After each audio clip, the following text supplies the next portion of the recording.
Good morning, boys and girls. Thank you for joining with me on this Pentecost Sunday weekend, the 5th of June. Can you believe it? It's already the beginning of June, and soon school's going to be done, and you're off on summer break, summer vacation time. Well, I don't know if you've ever had one of those really bad, rotten, no good days where it seems like nothing right happens and everything that could go wrong goes wrong for you or not. And that's a question that God's children have asked for a lot of years, centuries. Why do bad things happen to God's people? Well, the Bernstein Bears had just such a day, and I have a book here called Why Do Good Bears Have Bad Days? So let's see what they learned. It was the start of a beautiful day deep in bear country. Morning sunlight slanted down as a robin redbreast splashed in a fresh bird bath. At the bear family's treehouse, brother and sister came bouncing down the front steps, ready for a day of fishing at the pond. Honey Bear was too young for the long bike ride, so she would stay home to play. The cubs stowed their fishing gear on their bikes and, waving to Mama, Papa, and Honey, eagerly set off. It was a long ride. Brother and sister pedaled down the sunny dirt road, past Farmer Ben's farm, around the old honey tree, and through some shadowy woods to a little valley. There, tucked behind some willows, lay the pond. It was dark and still. Lily pads dotted the surface, and dragonflies zipped to and fro. A fish leaped with a plop. "I'll bet that's the old granddaddy bass I've been wanting to catch," said Brother. "Let's get our lines in the water and see if we can get a bite." Brother and sister baited their hooks and cast out. Sister's line went right into the middle of the pond, but Brother's snagged on an overhanging branch. "Rats," he said, yanking at his line. It was stuck fast. He balanced on a rock to pull it from a different direction, but his foot slipped, and with a huge splash, he fell into the pond. He stood up in the shallows, soaking wet. Sister couldn't help laughing. He looked so funny standing there dripping.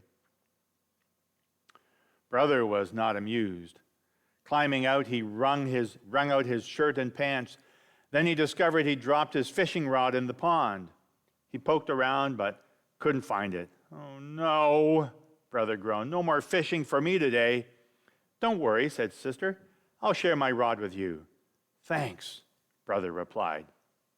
"Hey," Sister hollered, "I think I have a bite."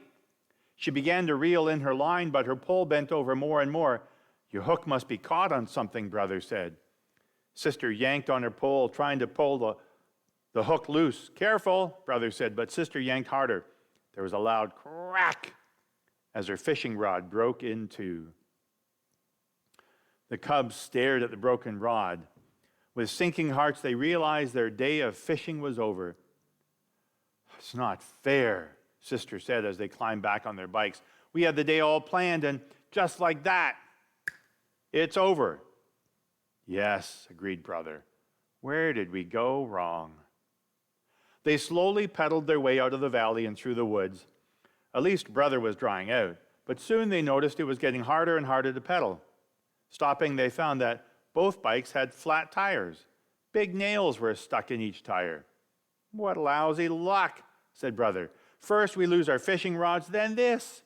"It's not fair," said Sister again. "We don't deserve it." Glumly, the cubs walked their bikes homeward, but it was awkward wheeling their bikes along on flat tires. They made their way around the old honey tree and were passing Farmer Ben's place when they heard a distant rumble. "Oh," said Brother, "thunder." They tried to move faster, but dark clouds gathered and the thunder grew louder, and suddenly rain swept over them. The cubs were drenched in seconds. The storm quickly passed, but the cubs were thoroughly cold, wet, and miserable. "This is too much," said Brother. "First we lose our fishing rods, then we get flat tires, now we're soaked." "It's not fair," said Sister. "Why is this happening to us?" That's when they noticed Cousin Fred, Lizzie, and Susie coming down the road. They weren't wet. They must have found shelter during the storm. "Hi, brother." "Hi, sister," said Fred. "What happened to you? Did you get caught in the storm?" "Yes," said brother. "We've had a really rotten day. First, I fell in the pond and lost my fishing rod. Then sister broke her rod in half. Finally, we got flat tires, and we were drenched by the storm." "Oh, that's too bad," said Lizzie. "You know, it makes you wonder why good bears have bad days." "My grandmother always says it's because God is punishing you for something," said Susie matter-of-factly. "That can't be true," said sister. "We haven't done anything wrong. Why would God punish us?" Said Fred. "You mean you've never done anything wrong in your whole lives?" "Well," said sister, "I guess we have sometimes." "Then it's like my grandmother says," said Susie, shrugging her shoulders. "God must be punishing you for something. See you later." With a wave, their friends left brother and sister to squish their way home. Back at the treehouse, Mama and Papa took charge, whisking sister and brother out of their wet clothes and pouring them mugs of hot chocolate. Honey had some too. Brother and sister felt better, but they were still upset about their bad day. "Mama," said sister, "why did such bad things happen to us? We met some of our friends on the way home, and they said God must be punishing us for something," added brother. Mama and Papa burst out laughing.